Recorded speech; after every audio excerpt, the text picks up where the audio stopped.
Buenas tardes, mi nombre es Jorge Archer y bienvenidos a la quinta sesión de Hablando de Huesos. En esta ocasión tenemos a la doctora Rocío García Mancuso. Ella es licenciada en Antropología y doctora en Ciencias Naturales por la Facultad de Ciencias Naturales y Museo de la Ciudad de la Universidad Nacional de La Plata. Es investigadora de la Comisión de Investigaciones Científicas y Técnicas CONICET de Argentina. Fue docente de la carrera de Antropología en la Facultad de Ciencias Naturales y Museo hasta 2014. Actualmente se desempeña en la Cátedra de Citología, Histología y Embriología de la Facultad de Ciencias Médicas de la Universidad Nacional de La Plata.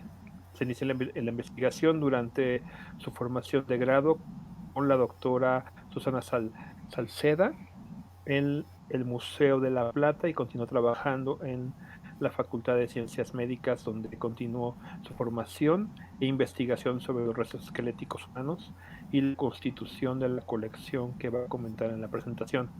Es miembro de la Asociación de Antropología Biológica de Argentina, perdón, e integra el Comité de Bioética y Ética de la Investigación en la Facultad de Ciencias Médicas y se desempeña como editor en revistas científicas y ha dictado cursos de grado y posgrado relativos a la antropología biológica. Su trabajo de investigación se ha centrado fundamentalmente en el estudio de los restos esqueléticos infantiles, analizando diferentes metodologías para construcción del perfil biológico individual y ha colaborado en el análisis de restos esqueléticos hallados en contextos arqueológicos y forenses. Eh, Bienvenida este espacio y bueno, te dejamos el espacio. Al final tenemos según como vayan llegando las preguntas, te haremos estas llegar hasta el final. Entonces, pues te dejo ese espacio para ti, cualquier cosa esté por aquí. Bueno, muchas gracias. Bueno, gracias Jorge, gracias por la invitación a parte de este ciclo de charlas que están organizando desde Bioarqueología México. La verdad que estos tiempos de pandemia abrieron la posibilidad de comunicaciones a distancia, a empezar a usar con más intensidad tecnología que ya teníamos disponible. Eh, pero me da mucho gusto estar acá y te agradezco realmente la invitación a participar. Bueno, yo estoy en Argentina, en la ciudad de La Plata, ya les voy a contar algunos detalles más de dónde estoy, pero bueno, también decirles que estos tiempos de pandemia que nos tienen adentro de la casa, los que podemos, también es porque hay mucha gente que está trabajando acá en Argentina estamos pasando una situación bastante complicada, así que bueno, agradecida de poder estar trabajando desde casa y a ustedes por la invitación a participar de este ciclo de charlas. Bueno, dicho esto, voy a poner la presentación. ¿Esto lo pongo yo, Jorge, o vos? Decime, por favor. Ah, Ya pongo, ya está. bárbaro. Ahí, yo no la estoy viendo.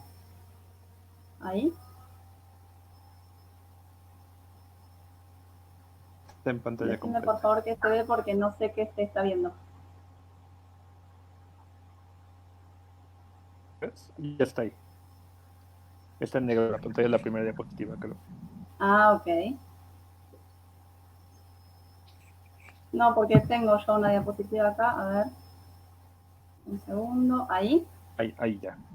Bien, perfecto. Bueno, yo veo solamente la pantalla de la presentación, así que por favor cualquier cosa interrumpime o avísame si hay algo que no está funcionando. Bueno, le propuse a Jorge dentro de este ciclo de charlas eh, hablar un poco de los aportes de las colecciones sociológicas identificadas y los desafíos actuales. Una de las colecciones sociológicas de este tipo es en la que yo trabajo con un equipo de colegas. trabajamos desde ese tiempo y quería contarles un poco de esto y desafíos actuales respecto del funcionamiento y lo que tenemos que hacer en el trabajo con estas colecciones. Bueno, las colecciones esqueléticas identificadas, yo titulé la presentación de esta manera, pero han tenido diferentes nombres, ¿no? El término identificadas es un término que se usa con mucha frecuencia, que también lo han propuesto colegas que trabajan con este tipo de colecciones en Europa, y que tiene que ver con que estas colecciones de esqueletos humanos que se utilizan para la investigación y la docencia, en antropología, también en medicina y en otras carreras, son colecciones que tienen una identificación, los restos esqueletarios tienen una identificación individual. Es decir, que cada uno de los restos esqueléticos puede ser relacionado con la información de un individuo. Muchas veces usábamos el concepto de colecciones documentadas, nosotros lo usamos muchísimo, pero este concepto de colecciones documentadas también ha traído, como puede traer algunas discusiones o interpretaciones erróneas. Los restos, hay muchas colecciones alrededor del mundo que tienen restos esqueléticos documentados, pero que provienen de restos arqueológicos, ¿no? Que fueron obtenidos a partir de excavaciones arqueológicas y sobre una problemática fundamentalmente arqueológica. Son colecciones de restos esqueléticos en los cuales se puede tener información del contexto en el que se obtuvieron, se puede tener información, por supuesto, del lugar de donde vienen, de la historia de ese espacio, pero que han perdido de alguna manera la relación o la posibilidad de identificar cada uno de esos restos con un individuo en particular, independientemente de que se conozca, quiénes eran los individuos que estaban allí sepultados. Estas colecciones existen varias, tienen documentación asociada y muchas han logrado la identificación de los individuos hallados en estos contextos de inhumación a través de un proceso de investigación realmente muy complejo. En general, estas colecciones que podemos llamar documentadas eventualmente pueden haber perdido la identificación de cada uno de esos restos o por deterioro, por el paso del tiempo, porque se perdieron, porque nunca tuvieron una identificación específica. Pero esas colecciones o esos restos pueden ser también tener información documental asociada, aunque no permitan identificar a los individuos particularmente. También se han llamado a estas colecciones colecciones de referencia, y este término hace referencia justamente a que varias de estas colecciones que contienen en su acervo restos esqueléticos, de los cuales se conoce su información particular, han servido para construir una serie de metodologías que son utilizadas en la antropología biológica y en la antropología forense. De forma que estas colecciones de referencia originalmente fueron pocas, ¿no? Las primeras colecciones que estuvieron bien, que tuvieron un proceso de curaduría en general en museos o en instituciones científicas de prestigio, que tenían un número grande de restos esqueléticos en su acervo, y que permitieron también el acceso de los investigadores a lo largo del tiempo. Estas colecciones de referencia originalmente fueron pocas, Terry, Todd, Cobb, son colecciones de gran relevancia, la colección DART, pero ahora hay muchas más colecciones. También seguimos llamándolas a veces de referencia porque tienen esta información, pero me parece que el término de colecciones esqueléticas identificadas es más acertado. Y menciono acá este concepto también de colecciones esqueléticas auténticas, que es un término que se puso, digamos, en juego hace un tiempo a través de una publicación de Stephanie Roth, dos investigadores que se dedican fundamentalmente a la antropología forense, y que propusieron un código de prácticas para colecciones auténticas. Esto en un journal de medicina, de ciencias forenses, ¿no? Este concepto de colecciones auténticas dio lugar a un debate en el que participaron antropólogos, biólogos de nuestra disciplina. Es interesante cómo ese debate se fue resolviendo y tiene que ver con esta forma de mencionar y a qué hacemos referencia justamente cuando hablamos de las colecciones esqueléticas y de qué tipo, qué características tienen. Según ellos, con auténticas querían referir justamente que eran colecciones de restos humanos, auténticos restos humanos, independientemente de que esos restos estuvieran identificados o no, que tuvieran una identificación o no, pero, o que no tuvieran documentación, ¿no?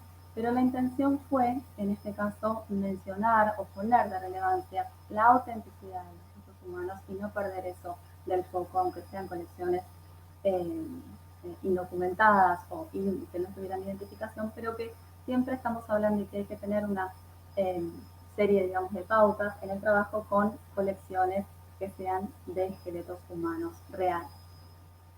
Me pareció interesante empezar la charla con el repaso de estos conceptos porque tienen, por supuesto, asociado una cantidad de formas de trabajo, de gente que los trabaja y de qué es lo que se va a hacer con ellos. Entonces, me parecía que era importante arrancar por acá. Dentro de las colecciones esqueléticas humanas que hoy se conocen, este es un mapa producido por la Asociación de Antropología Forense Europea. Es un mapa interactivo, yo acá hice solamente una impresión de la pantalla, pero lo pueden consultar sin ningún problema. Y en cada uno de esos puntos con un cráneo dibujado, tienen de diferentes colores, pero cada uno de ellos representa una colección esquelética humana. Como verán, hay muchos más en el hemisferio norte que en el hemisferio sur. Tiene que ver también con los procesos de investigación y el volumen de investigación científica que se hace en cada uno de estos lugares, ¿no? Y la historia. Pero bueno, en definitiva, lo que les quería mostrar aquí es que pueden encontrar en color verde las colecciones identificadas con esqueletos actuales, recientes. En violeta, las colecciones identificadas, pero con restos de individuos de tiempos históricos. Y en naranja, las que no se conoce, al menos quienes construyeron este mapa, no pudieron obtener información respecto del periodo temporal que abarcan. Bueno, como verán, la cantidad de colecciones esqueléticas humanas distribuidas a lo largo y ancho del mundo son varias, y algunas de ellas están acá en Argentina. ¿Para qué sirven las colecciones esqueléticas identificadas? Bueno, principalmente han servido para la investigación en estos conceptos que mencionaba hablando de las colecciones de referencia. Han servido para el desarrollo de métodos, de técnicas asociadas con la construcción del perfil biológico individual. Esto nos permite, a partir de estas técnicas que se desarrollaron en las colecciones identificadas, llevar elementos o restos esqueléticos que se hallen en contextos forenses, en contextos arqueológicos, poder obtener a partir de esos restos información que sea certera a través de compararlo con estas colecciones. La estimación de la edad, el sexo, la estatura, la ancestría, el diagnóstico de enfermedades, el diagnóstico de pautas de comportamiento repetitivas. Esto ha permitido ser estudiado a partir de las colecciones identificadas, de las cuales muchas, no muchas, pero algunas de ellas, tienen también información más allá del sexo y edad del individuo, sino que van también a la profesión, la actividad que realizaban. Muchas tienen información médica asociada, de restos que son donados por el individuo, pueden tener información de todo su historial de salud. De forma que estas colecciones han servido para construir conocimiento. Y esta construcción de conocimiento es de aplicación en antropología biológica, en antropología forense, en bioarqueología. Y realmente son todas estas producciones que se han hecho desde las colecciones identificadas son de uso corriente y están en discusión, en revisión y validación permanente. De forma que estas colecciones, y solo mencioné, digamos, digamos, los aportes más relevantes, más reconocidos de estas colecciones, son de gran importancia y por eso también a partir de hace un par de décadas han surgido la formación, la constitución de nuevas colecciones en diferentes puntos del globo que antes no existían o no había interés en desarrollarlas o lo que fuera. Hoy tenemos cada día la aparición de una nueva colección con un número X de individuos provenientes de tal y tal situación. De modo que la importancia de la constitución de estas colecciones está vigente al día de hoy y su tratamiento son los desafíos que tenemos actualmente. Las colecciones en Argentina provienen, todas las colecciones identificadas que tenemos en Argentina provienen de cementerios. La colección Lambre es la colección esquelética con la que yo trabajo con mis colegas en la ciudad de La Plata, pero también hay otras, como pueden ver en pantalla, la colección Chacarita, la colección de Cochea, la colección San Martín, la colección Lobos. Son todas colecciones que están siendo trabajadas actualmente por colegas en diferentes localidades. Actualmente, bueno, no actualmente, no por la situación de la pandemia, pero que están siendo trabajadas ahora. Son colecciones que están creciendo, que se están poniendo en condiciones para poder ser estudiadas por otros investigadores, porque muchas están en un proceso reciente de constitución. Pero bueno, hay colecciones en Argentina, así como hay en otros lugares. Desde donde les estoy hablando yo es la ciudad de La Plata y les quería mostrar algunas características de mi ciudad para ubicarlos en la constitución de la colección y lo que son las colecciones identificadas en general. Y un poco para poner en contraste lo que puede ser las ciudades en México, por ejemplo, las diferentes características que tenemos. La ciudad de La Plata fue fundada en 1882 y pueden ver en la pantalla a la derecha una imagen aérea de la ciudad. Si se fijan, tiene una forma cuadrada, muy simétrica, muy estructurada. Fue planificada y construida para ser la capital de la provincia de Buenos Aires, después de una serie de disputas entre la nación y la provincia, justamente porque esta provincia, la provincia de Buenos Aires, es la más rica de nuestro país y estas disputas entre nación y provincia existieron y siguen existiendo. Pero en un momento marcaron la aparición de esta ciudad. Esta ciudad fue construida en un lugar que no había una densidad poblacional importante, de forma que permitió esta planificación del cuadrado de la ciudad de La Plata. Pueden ver al lado de la foto aérea de la ciudad, una foto histórica del Museo de La Plata. Hoy el museo está enclavado en lo que es el bosque de la ciudad, así que está alrededor lleno de árboles y el paisaje es bien distinto. Pero fue una ciudad planificada para ser una ciudad monumental, con una impronta europea muy importante, por eso se construyó, como pueden ver abajo en blanco, el Palacio Municipal, y al lado la Catedral de la Ciudad de La Plata, que también es un edificio emblemático. Pero bueno, a pesar de todo esto, la ciudad es una ciudad chica, tenemos una población de cerca de 200.000 habitantes y si contamos todo el entorno de lo que se llama Gran La Plata, apenas llegamos a 1 millón comparado con otras urbes más densamente pobladas. Eso no nos exime de tener un cementerio que está muy densamente poblado y que tiene serios problemas de administración de los espacios. Este plano que ven acá no es el de la ciudad de La Plata, sino que es el plano del cementerio de la ciudad. La doctora Senté, de quien tomé este gráfico, es una estudiosa de la ciudad y de la masonería en la ciudad y en el origen de la planificación de ella. Este mapa que pueden ver ahí es la planificación del cementerio, ¿no? De una parte del cementerio reflejando lo que es también la estructura y la planificación de la ciudad.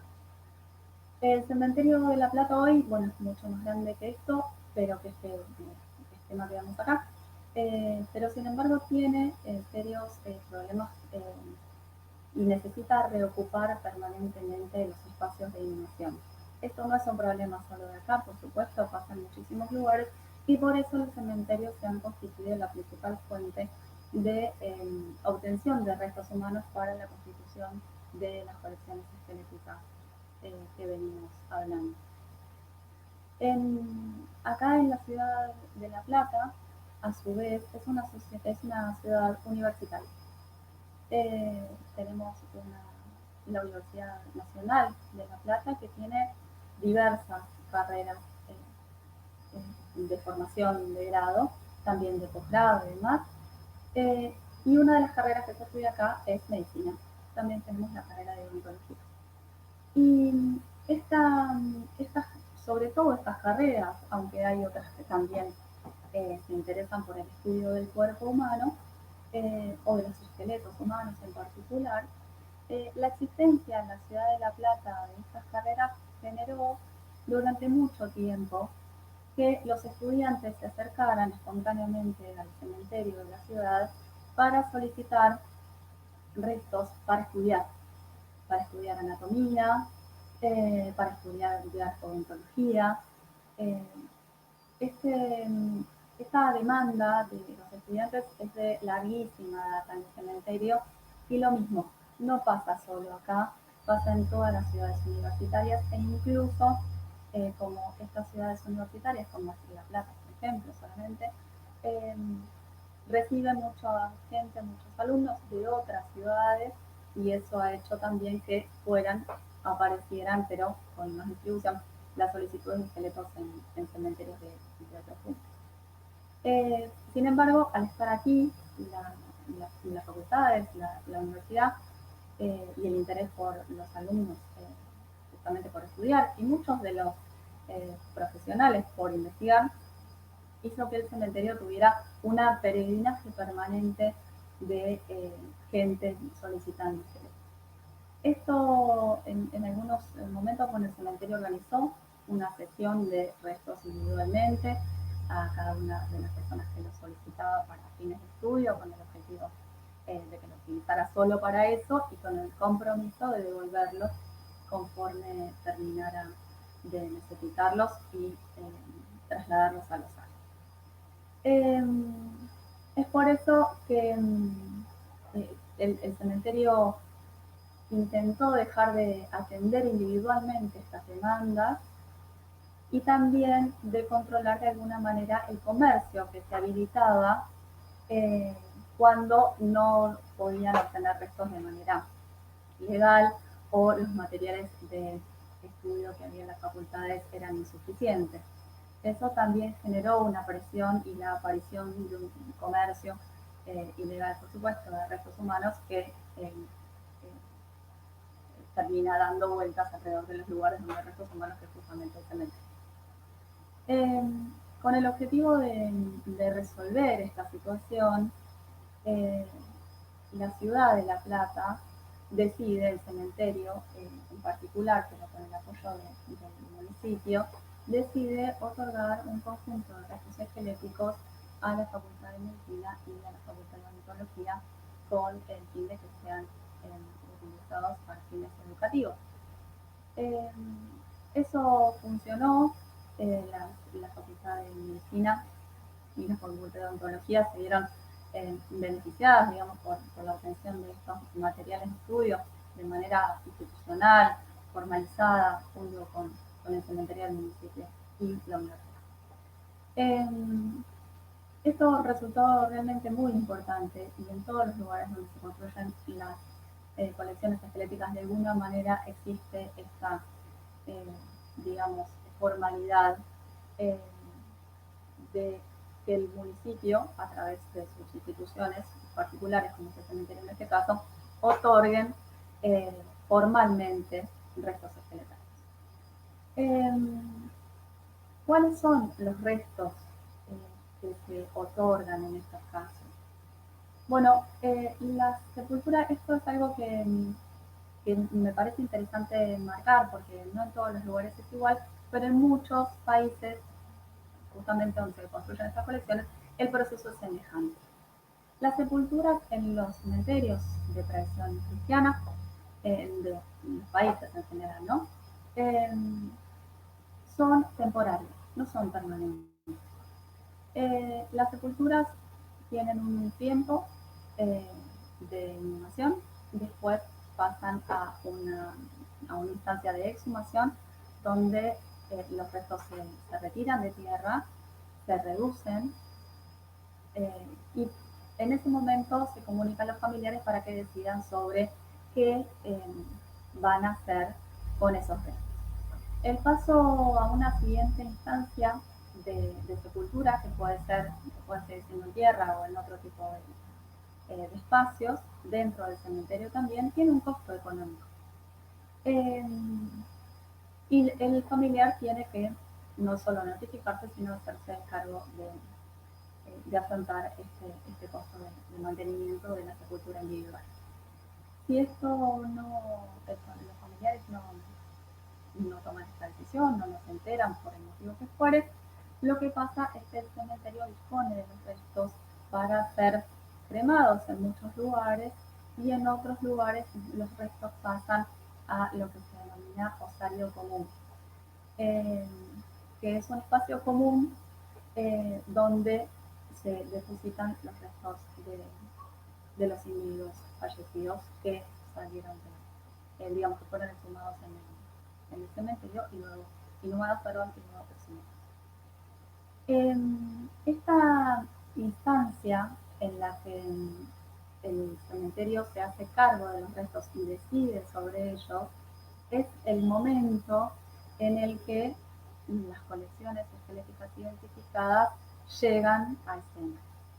Antes de que los restos entren a la sepultura común, que es el osario común, eh, pero una vez que se vencieron los plazos legales para el reclamo y la decisión familiar eventualmente de qué hacer con estos restos, es el momento en el que los investigadores intervienen, digamos, o participan, digamos, de la creación de estas colecciones. Todavía los restos no perdieron la identificación individual, pero el cementerio tiene formalmente la capacidad de disponer sobre ellos.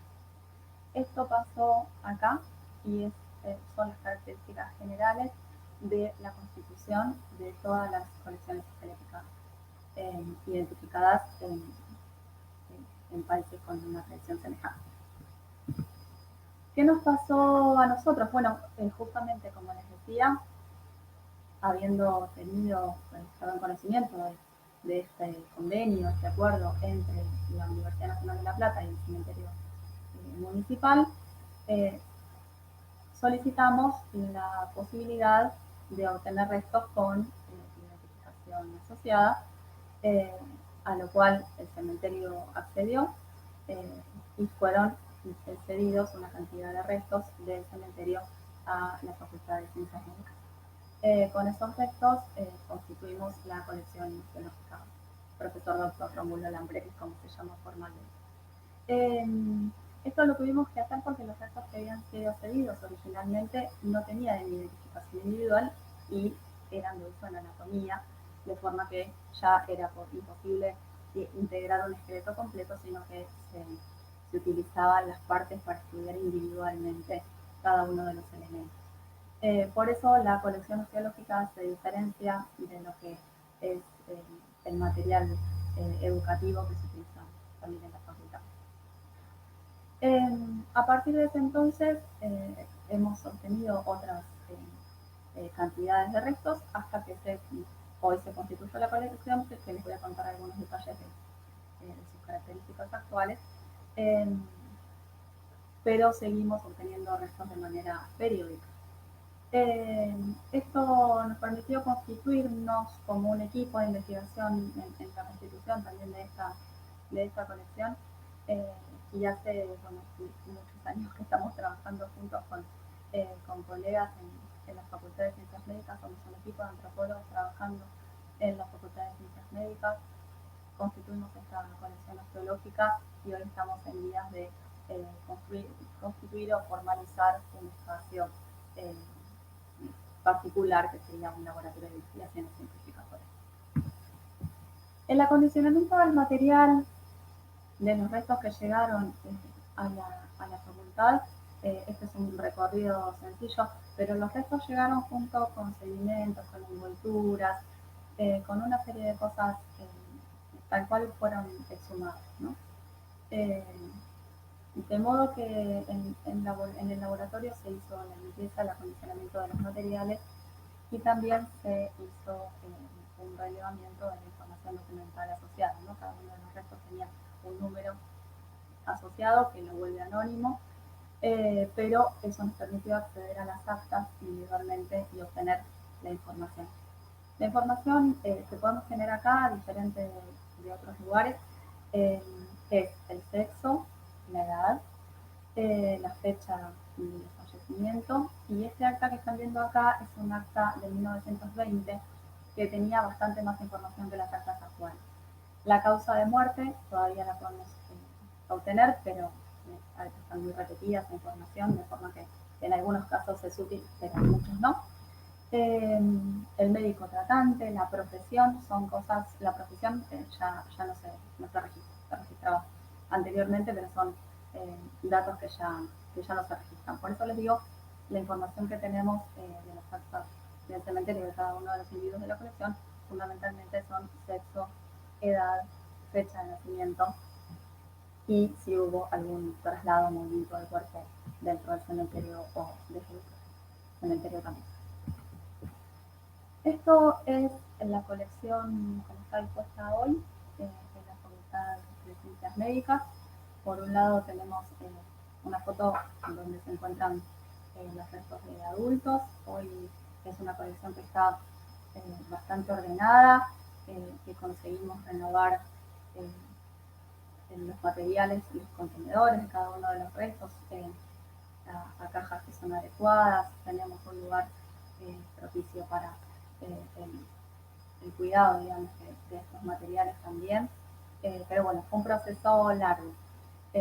Hoy están en buenas condiciones y ahí pueden ver cómo está hoy la colección, parte de la colección, ¿no? Y del otro lado, los individuos subadultos. Esta colección tiene un número importante de esqueletos infantiles, fundamentalmente fetales y postnatales tempranos. Aquí tienen la constitución, las características generales de la composición de la colección. Tenemos 437 individuos, pero no todos están documentados, no todos están identificados, volviendo a los términos que mencionábamos hoy. Muchos de ellos sí están acondicionados y disponibles para el estudio. Es una colección que, como les decía también, tiene restos esqueléticos de fetos de 20 semanas hasta individuos de 101 años de edad, de forma que tenemos un rango muy amplio.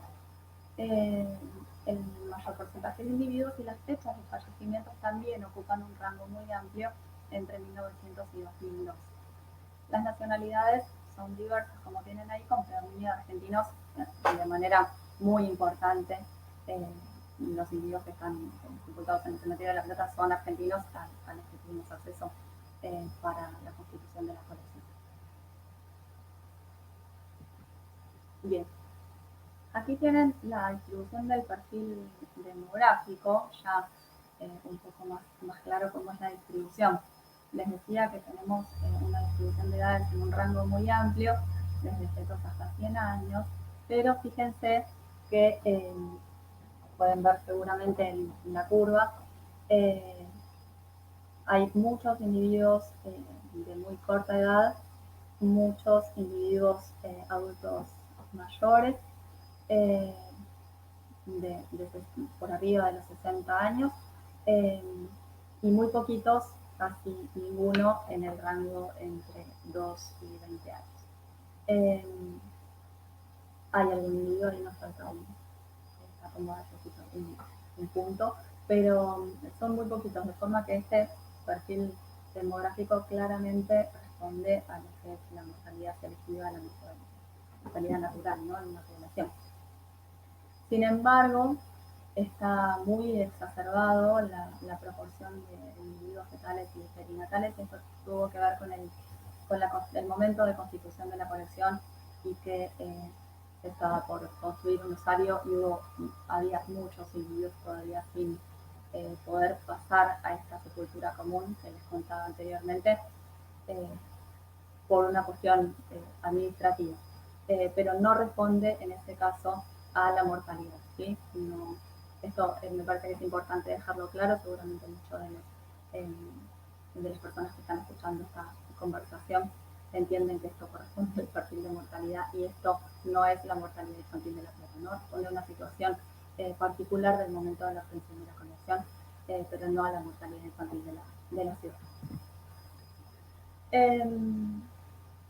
Los trabajos en la colección Lambre, una vez constituida la colección, la verdad que está en permanente revisión todo lo que tenemos. Como les decía, también se incorporan cosas con el paso del tiempo, y estamos en permanente revisión, pero hemos trabajado sobre estas líneas que tienen ahí mencionadas. Se las paso brevemente.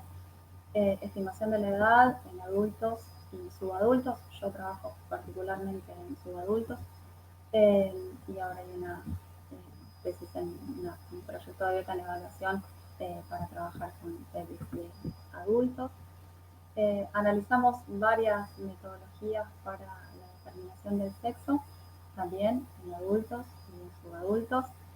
Probamos métodos ya estandarizados o reconocidos, los testeamos y tratamos también de proponer nuevos, tanto en adultos como en subadultos, con diferentes tipos de metodologías.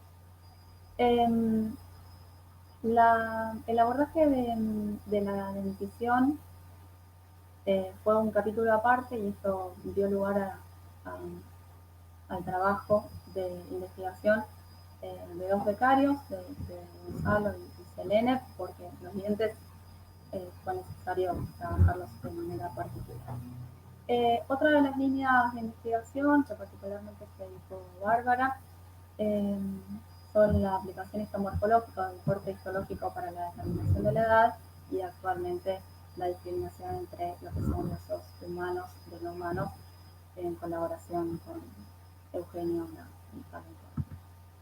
y los análisis microscópicos también fueron abordados en la dentición, tanto en corte delgado como en análisis de superficie.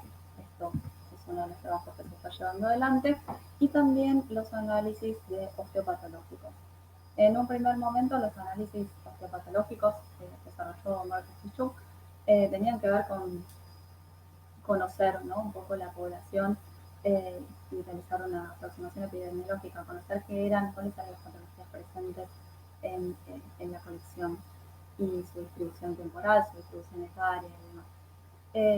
Eso fue parte de un primer proyecto de tesis, y actualmente está desarrollando estas investigaciones más relativas a osteoporosis y osteoartrosis, que también se encuentran con mucha frecuencia por el rango etario que tiene nuestra colección. Algunas investigaciones en colaboración con colegas, biólogos, entomólogas. Roxana Mariani particularmente se dedicaba a trabajar con la entomología cadavérica, porque encontramos restos entomológicos, y ella es entomóloga forense, de modo que esta también una línea de investigación que está por fuera, digamos, de lo estrictamente esquelético, pero asociado a los materiales de investigación.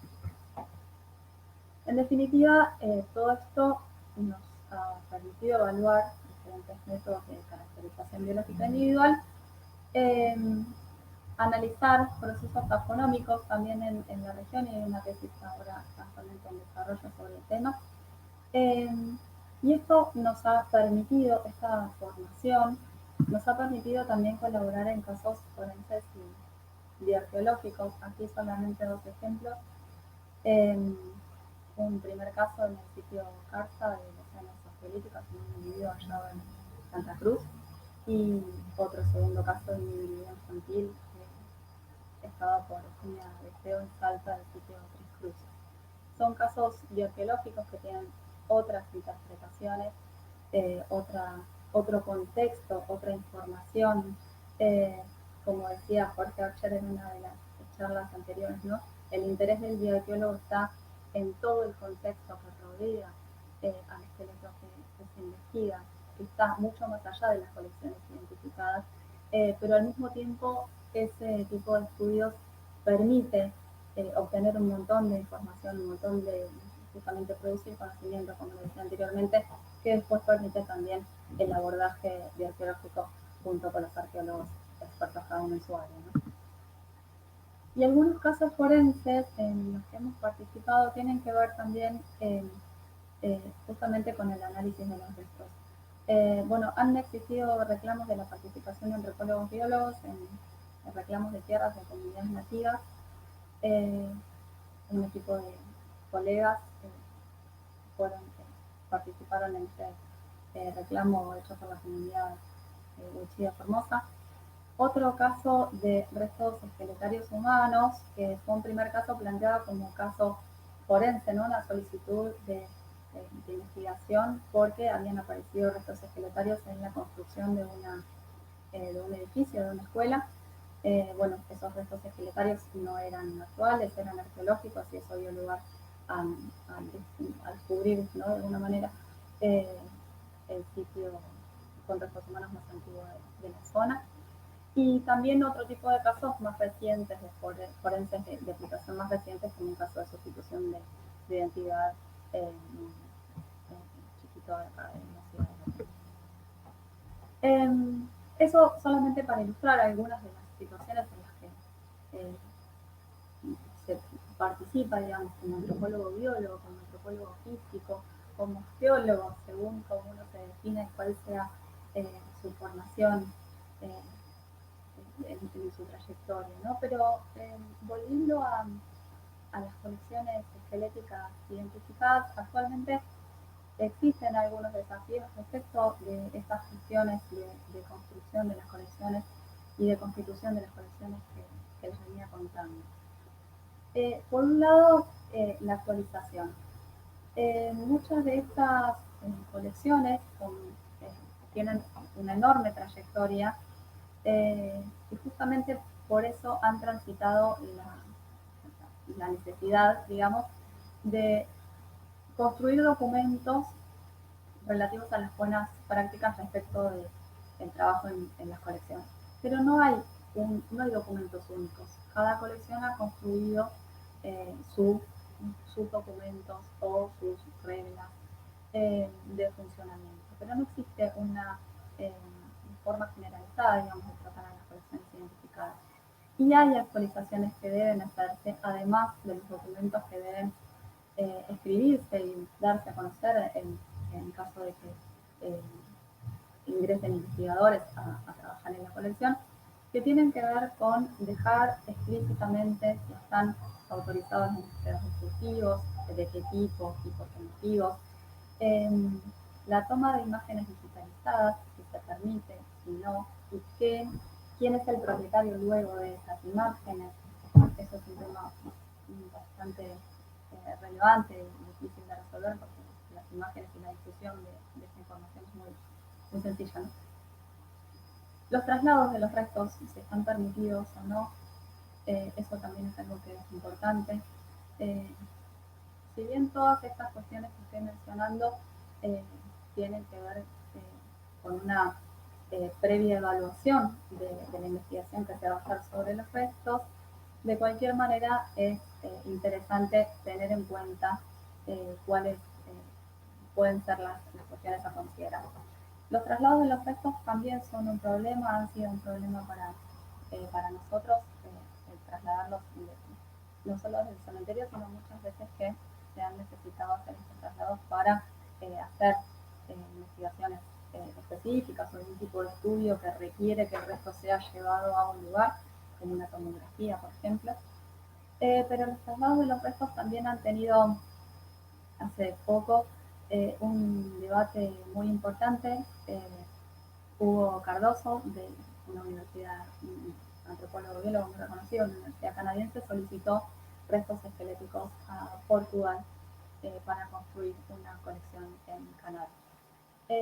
Estos traslados de restos vienen, pasan, ¿no? De las cuestiones más mundanas, que los restos tienen que ser trasladados de un lugar a otro y que, digamos, que el nivel de autorización o de poder hacerlo de una manera legítima y formal. Pero también los traslados de restos pueden tomar otras dimensiones y son cuestiones que tenemos que pensar desde quienes trabajamos y estamos interesados en las colecciones identificadas. ¿Cuáles son las condiciones de estas colecciones para el uso en educación y investigación? Y otra cuestión que también es relevante es qué pasa con la publicación y difusión de los datos. Y acá no me refiero a la publicación de los datos de la investigación individual que alguien haya hecho, sus resultados que hayan podido alcanzar, sino que también me refiero a la publicación de los datos crudos, a la publicación de los datos en bases de datos crudos. Esta es otra cuestión que también tenemos que pensar quienes trabajamos en colecciones o estamos interesados en ellas, porque es un tema de enorme relevancia.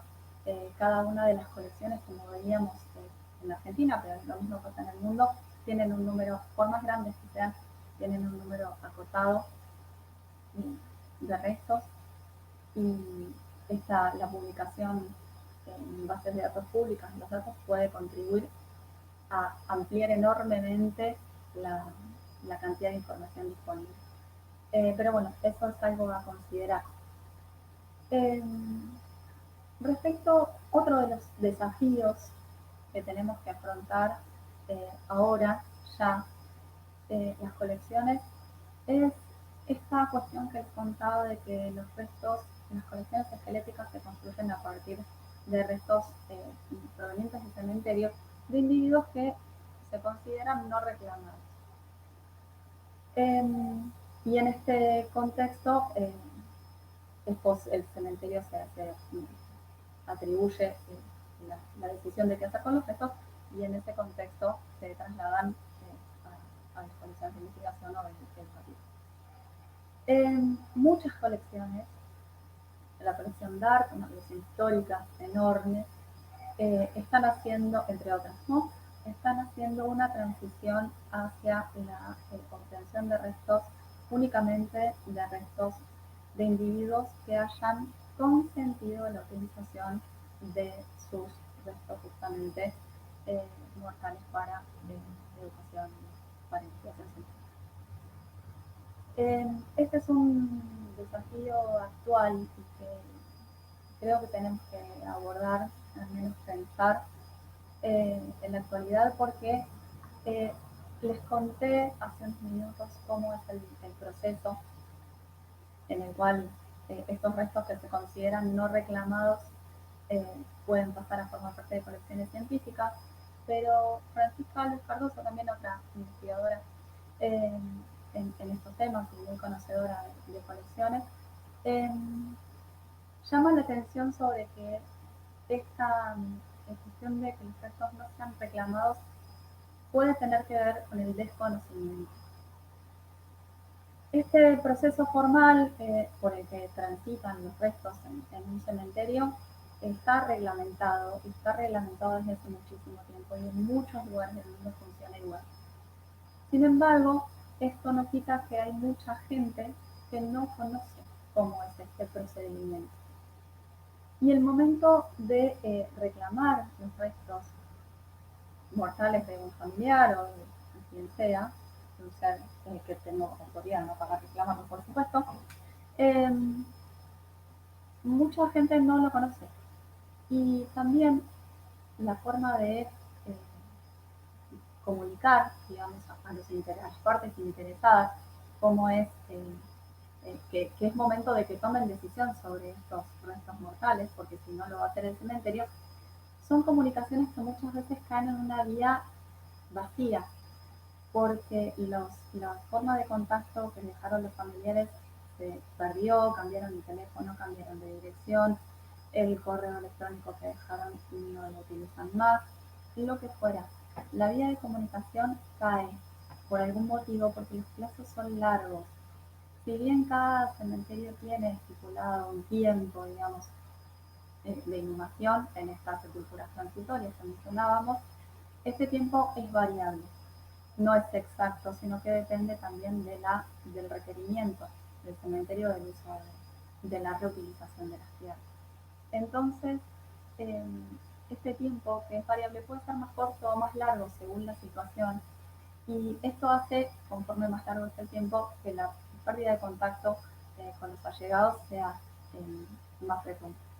De modo que es también una cuestión a considerar este desconocimiento, quizás es un tema para abordar desde la antropología social, además de las colecciones esqueléticas, de la antropología biológica en la que trabajamos nosotros, porque realmente es un punto interesante para conocer, para investigar, porque seguramente, independientemente de que la reglamentación sea muy semejante en muchos lugares del mundo, existen diferencias en cuanto a cómo cada una de estas poblaciones interactúa, reconoce, vincula, conoce el funcionamiento de los cementerios y de las cuestiones legales que ellos manejan. De modo que aquí otro punto del consentimiento y del conocimiento, que sería otro término a considerar en este punto. Obtención de restos humanos con consentimiento informado es muy importante, y conocer cuál es el conocimiento de los familiares respecto al funcionamiento de los cementerios es otro punto que me parece de gran relevancia. Finalmente, el último punto que les quería mencionar es la evaluación de los comités de ética. Quienes trabajamos en esto, y cada vez hay más solicitud más presente, digamos, de que las investigaciones que realizamos estén avaladas por un comité de ética que haya evaluado nuestro proyecto de investigación. Muchas revistas científicas están requiriendo efectivamente que el proyecto, que la publicación no continúa su camino si no tiene una evaluación de un comité de ética y una aprobación, por supuesto. Pero la obtención de dichas aprobaciones y la evaluación de los trabajos por los comités de ética muchas veces es una cuestión difícil de conseguir e involucra por los científicos un recorrido que es muy complejo. Existen un número importante de comités de ética, pero no todos se dedican a estos. Algunos deciden no dedicarse a la evaluación de proyectos de investigación que traten sobre individuos, sobre restos de individuos fallecidos. Muchos de estos comités están constituidos en instituciones que tienen que ver con la medicina, ¿sí? Con el tratamiento de los vivos, y deciden específicamente no tratar este tipo de proyectos. Esto puede ser uno de los puntos. Otro de los puntos es que los comités muchas veces evalúan los proyectos que transitan dentro de la propia institución, de modo que los proyectos, si un investigador tiene un proyecto que es de una institución diferente, quizás no se lo evalúen o no consiga esta aprobación que es requerida para la publicación de los resultados. De modo que aquí otro tema a considerar, y que me parece que los antropólogos tenemos que abordar y participar en los comités de ética, solicitar este tipo de evaluaciones, considerar la necesidad de la evaluación ética de nuestros proyectos de investigación también. Bueno, hasta aquí. Muchas gracias.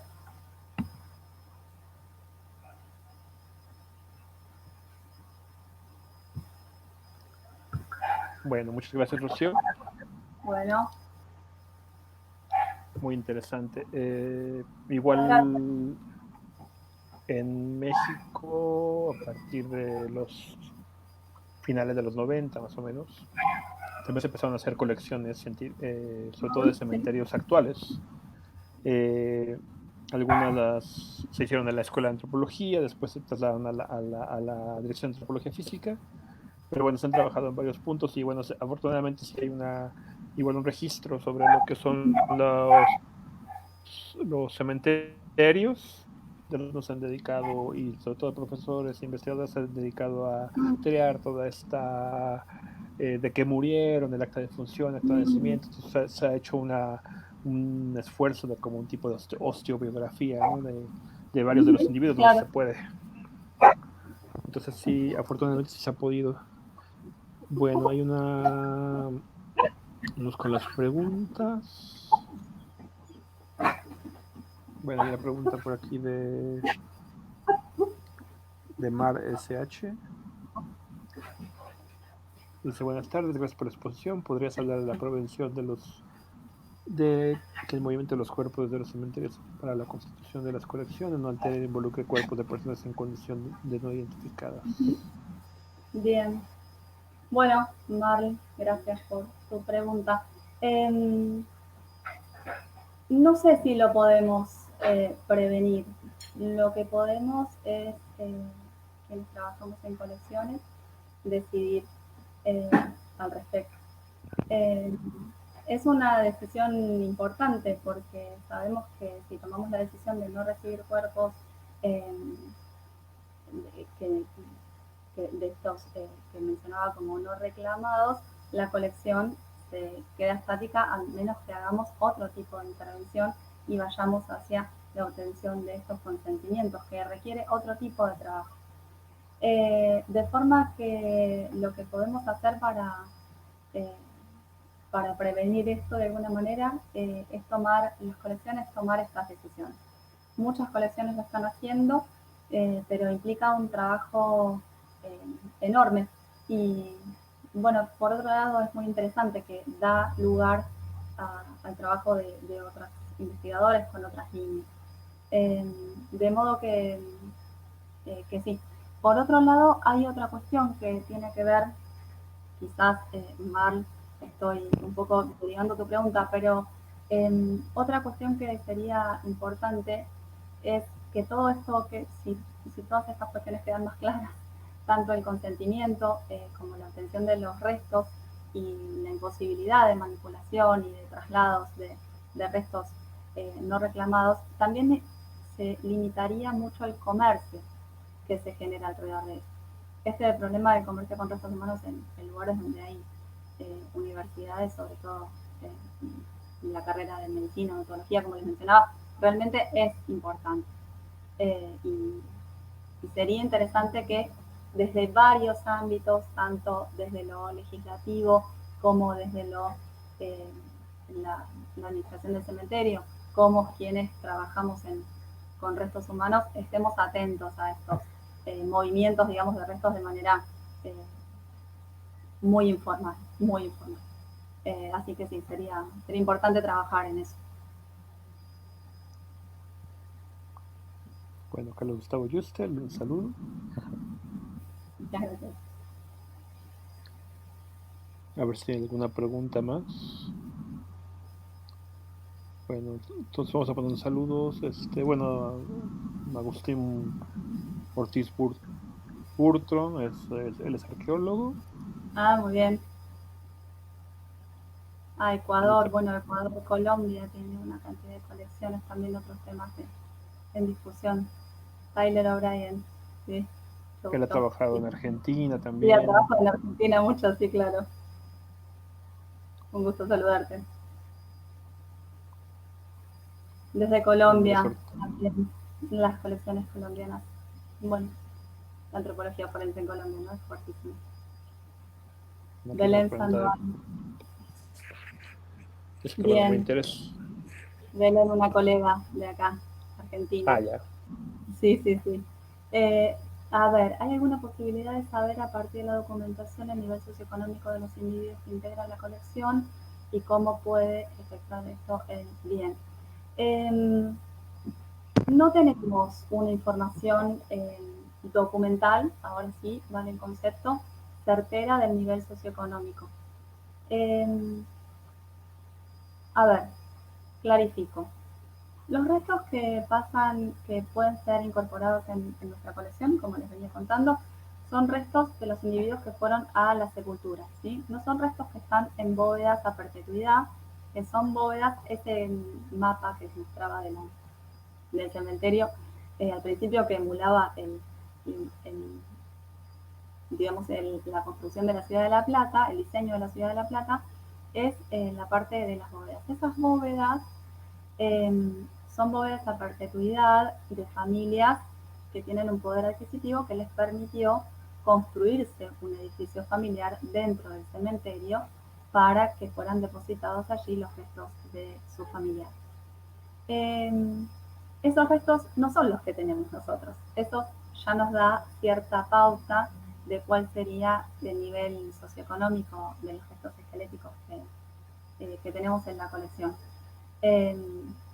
Seguramente no pertenecen a las clases más altas de la sociedad local, pero no tenemos más información certera que esa, no tenemos profesión, como les decía, en los restos más recientes, no tenemos otra información, digamos que nos, lugar de vivienda, que en algunas colecciones tienen la ubicación de donde vivía la persona y eso da cierta pauta por el barrio y demás, de algunas características socioeconómicas individuales.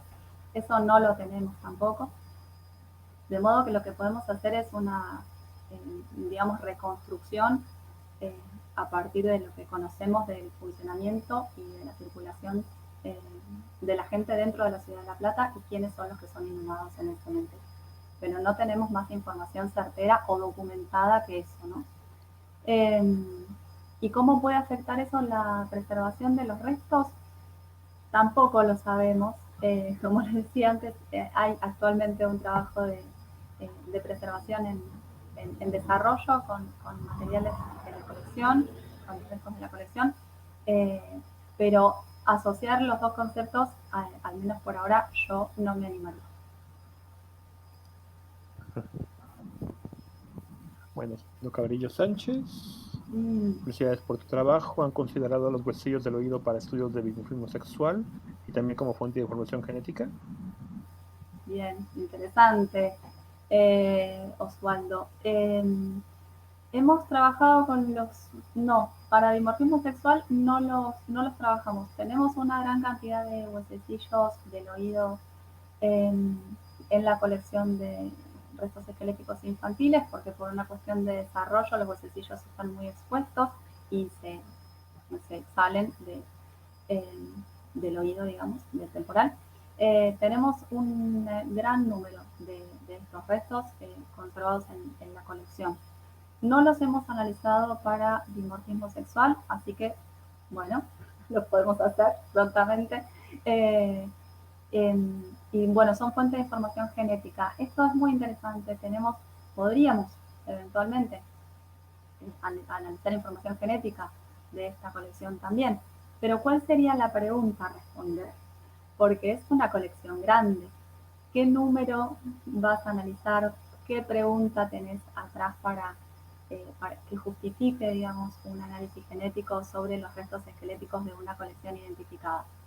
No lo hemos hecho, eh, no es parte de las investigaciones que están actualmente en desarrollo tampoco, y eventualmente, bueno, tendríamos que considerarlo según el proyecto y los resultados que se esperen a partir de ellos. También interesante la pregunta.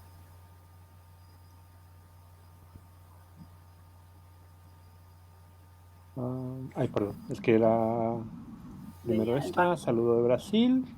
Bueno, Marcela, muchas gracias. Y bueno, aquí está la pregunta, perdón. Bien. ¿Cómo manejan en las colecciones los pedidos de colaboración para usar los restos de muestreos destructivos? Bien, Luciano, saludos a otro colega de acá de Argentina.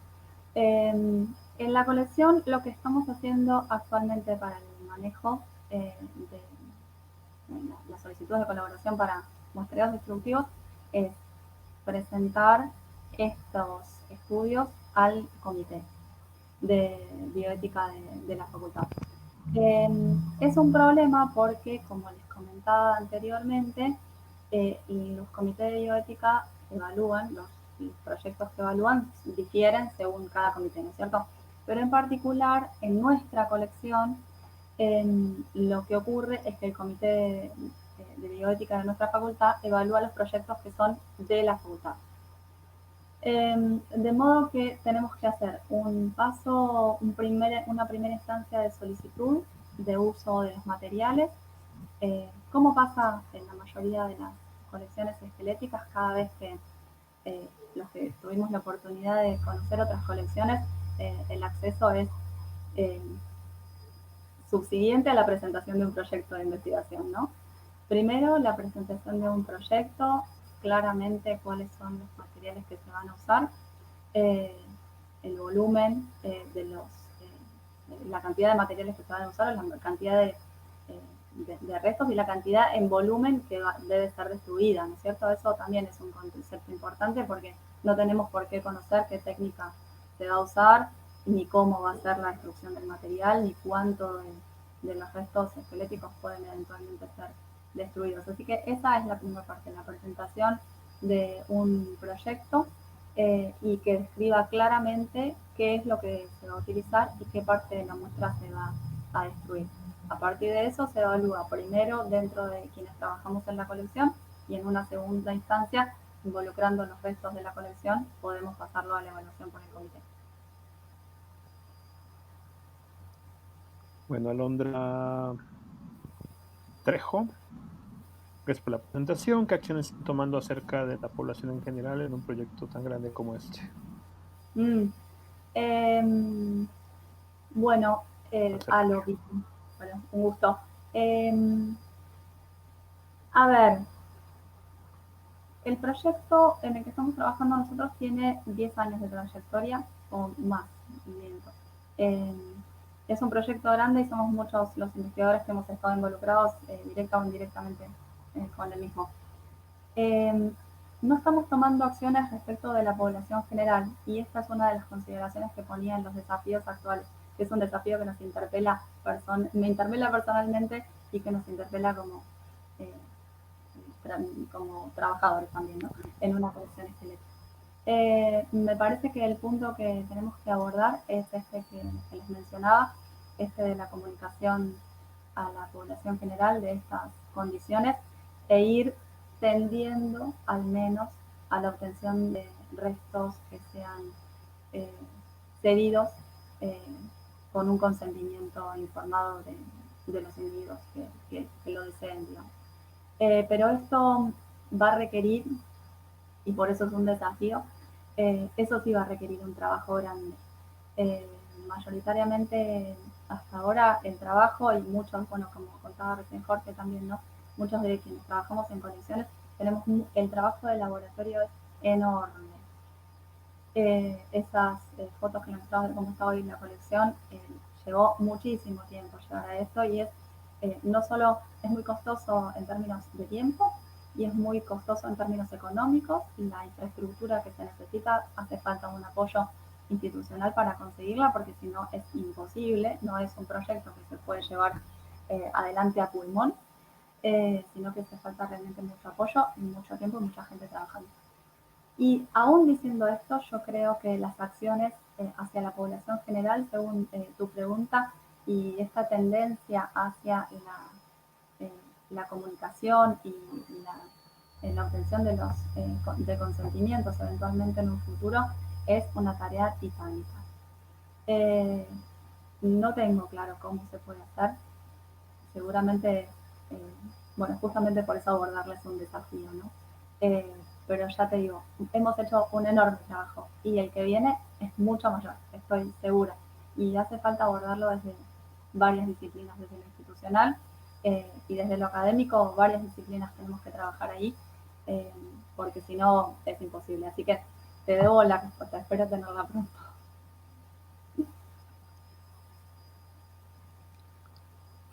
Bueno, Rocío Valls dice que está trabajando Bien. en la colección de Aracaju, en Brasil, y también tiene muchos problemas con la falta de documentación asociada.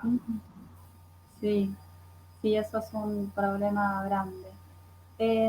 Nosotros nos pasó también, tuvimos que decidir algunos restos que tenían documentación asociada, una vez que cotejamos la información con los restos que estábamos analizando, tuvimos que sacarlos y pasarlos digamos, a restos indocumentados, porque no había correlación entre la información documental y lo que estábamos viendo.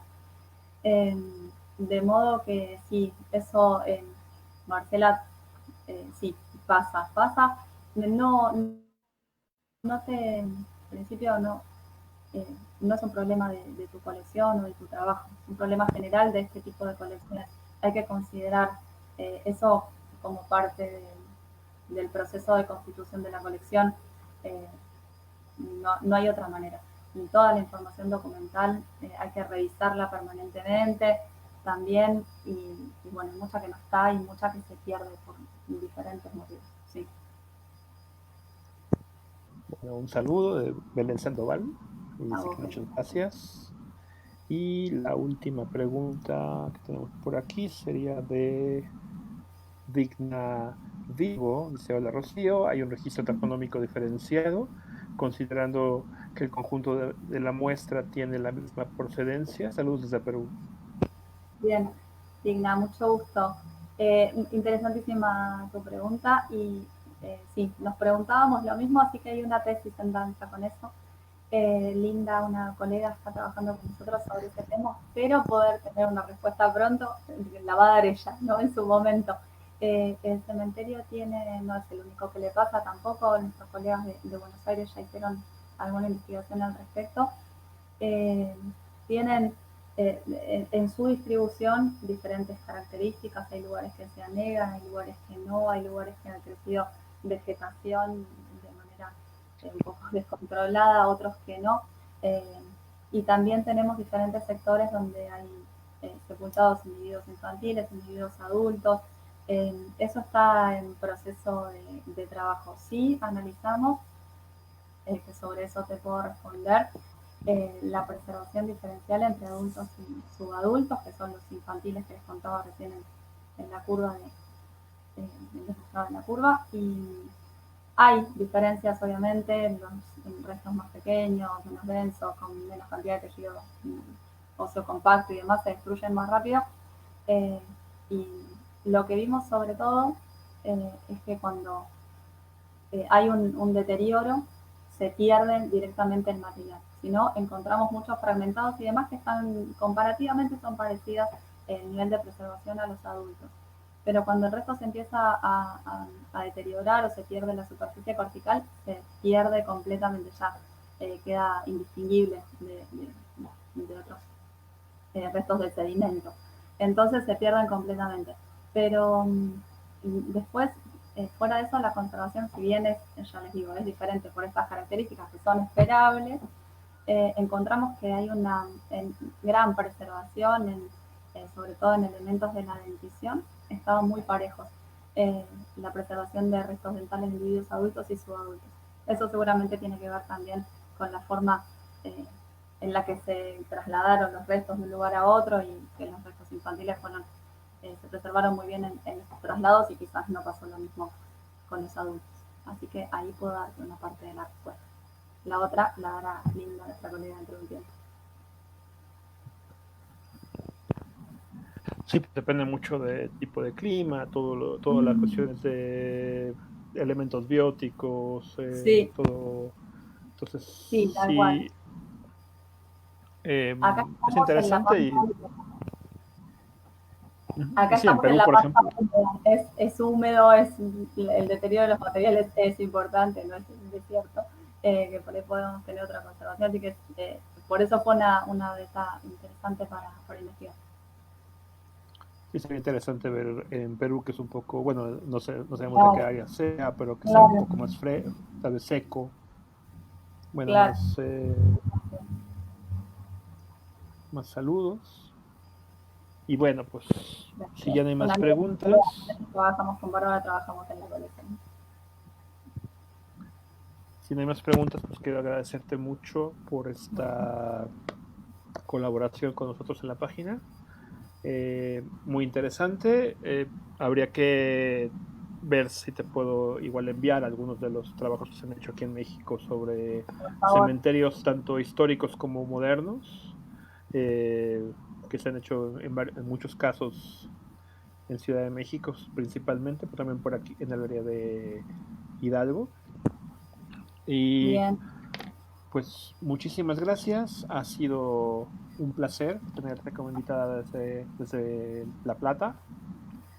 Y bueno, nada más les recuerdo a la gente que nos sigue en la página que tenemos una plática el día lunes sobre desollamiento de personas en el Templo Mayor y la evidencia ósea que se deja por parte de Víctor Cortés Meléndez. Es igual una plática muy interesante. Vamos brincando un poco de lo moderno a lo antiguo, sí, pero bueno, sí, es el fin sí. de tener un poco de todo para todos también. Pues Bueno, muchísimas muchísimas gracias, Rocío. gracias a vos, Jorge, por la invitación y a la gente que maneja la página de Biología México, que la verdad que es una página que siempre tiene información actualizada, cosas interesantes para ver. La verdad que eh, se nota que trabajan mucho en esto y se ve y te agradezco la invitación. Ay, bueno, dice Itzel Landa, ella ha trabajado uno de los cementerios, a ver si dice que tiene una pregunta que se la puedes contestar. A ver, Itzel, con gusto. A ver que unos segundos en lo que aparece. Sí, sí.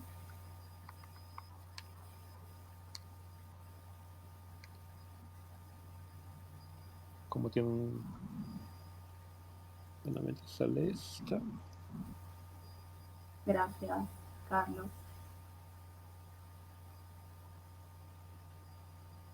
Y Itzel. Itzel, está por, Itzel es colega, ¿no? Sí, la he visto en otras presentaciones también que participa. Los vengo siguiendo. Sí, trabajó de Tapaula, que es un cementerio histórico que quedó Mm. enterrado por una colonia moderna Ajá, y se encontró en las obras de uno de los metros, de los subterráneos que se construyó en el área de cerca del centro, claro, pero fue de los primeros cementerios, entonces muy interesante.